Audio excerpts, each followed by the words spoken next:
15 years ago today, the WWE ran its only 40-man Royal Rumble match, won by Alberto Del Rio, a decision that they probably regret. But in 2026, the 40-man Royal Rumble might just make a lot of sense in 2027.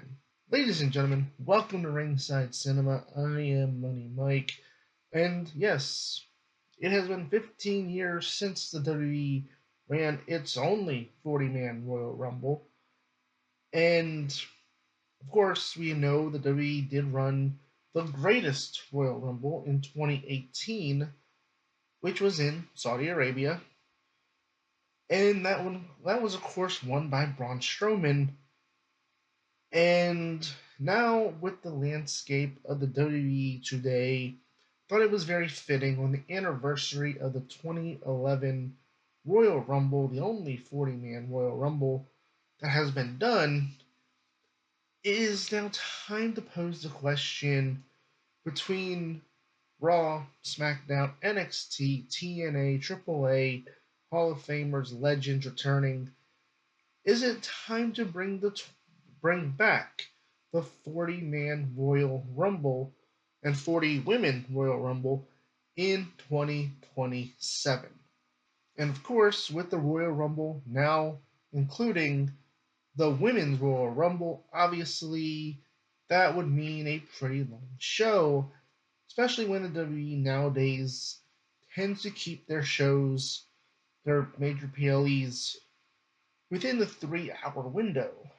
And usually the Royal Rumble, WrestleMania, their big shows are usually within the 4 hour window. But when you account for 2 Royal Rumbles, plus about 2 or 3 matches, that show can be very bloated. And when we're talking about a 40-man, 40 women Royal Rumble potentially next year to account for the amount of superstars the WWE can choose from, I do think it is interesting to point out that this could be where we do see in 2027 the first 2 night Royal Rumble that would solve this whole entire problem. Because obviously you can't run two 40 man and women Royal Rumble matches on the same night. People already today, fans are already saying that 2 Rumbles in one night is overkill. And in a way, I kind of agree.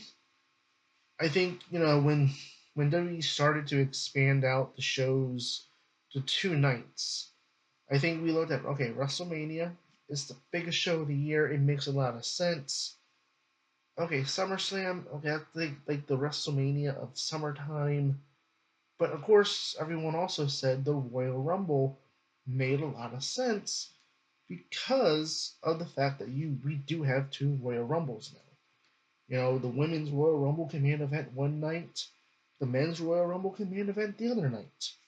It's pretty easy. Now, if you are going to account for the biggest roster the WWE has had available in terms of who they can bring in, uh, because let's be honest here, I did video on Wednesday talking about the surprises. We all love surprise entrants in the Royal Rumble matches, and when you account for the fact that these surprise entrants do take up spots in the Rumble that would normally go to people, the superstars on the main roster, you do kind of sit there and go, well, you know, who gets left out, who doesn't. It does become a really guessing game from a booking standpoint of who do you have, how do you book, who gets a, how do you book, who gets a spot in the Royal Rumble, and where. Because if you have, let's for example, Chris Jericho, everyone's anticipating Chris Jericho's big return to WWE. Well, if he returns in the Royal Rumble, well, that's a spot that would normally go to someone that's already on the roster. So they're taking someone out to make room for a new signee, whether it's a free agent, like we may see this weekend with Chris Jericho coming back, maybe Paige. There's talk about Powerhouse Hobbs, the free agent from AEW. He's another one that people are talking about potentially debuting in the Royal Rumble on Saturday.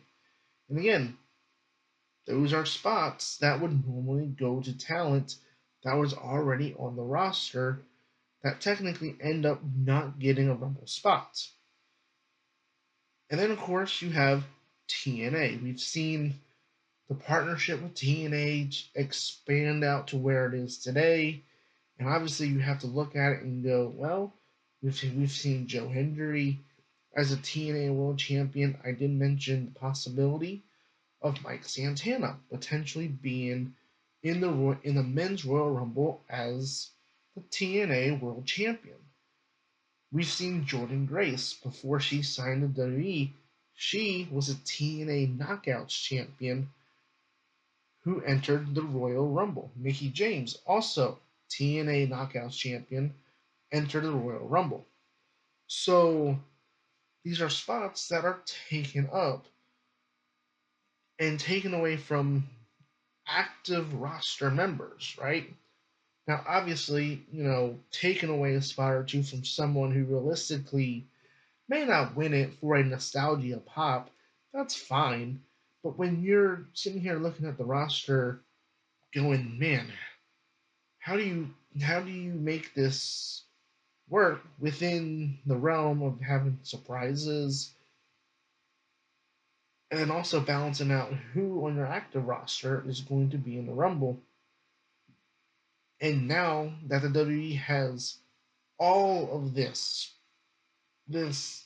open um, door, so to speak, right? We talk about the forbidden door in wrestling. It's one of those things where now the WWE has the open door to TNA, AAA. We talk about Hall of Famers coming back. I think now more than ever, if the WWE does expand to a two-night Royal Rumble, which I do fully expect, because we did see SummerSlam expand to 2 nights uh, last year. I do expect the Royal Rumble. I predicted also Survivor Series would be a 2 night event this year, but I do think, with the ever growing roster, I do think it might be one of those things where it's time to bring back the 40-man Royal Rumble. Because now you can get more spots, more talent involved, more talent who normally wouldn't get a spot in the Rumble can be in the Rumble now. And I think it gives the WWE more leeway to showcase more of their talent. It gives WWE leeway to showcase TNA, AAA, more NXT call ups. It's one of those things where it would allow the WWE to really promote their partnership with TNA.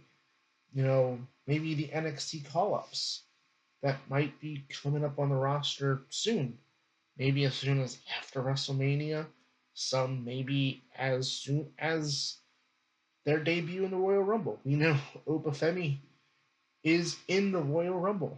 And that is essentially his call up to the main roster. So, it is interesting that when you look at the landscape of WWE nowadays, especially when you consider 15 years ago, where the WWE expanded to 40-man only because they had two factions, the Nexus and the Core, feuding, and they felt the need to expand the Rumble to include all members of the factions.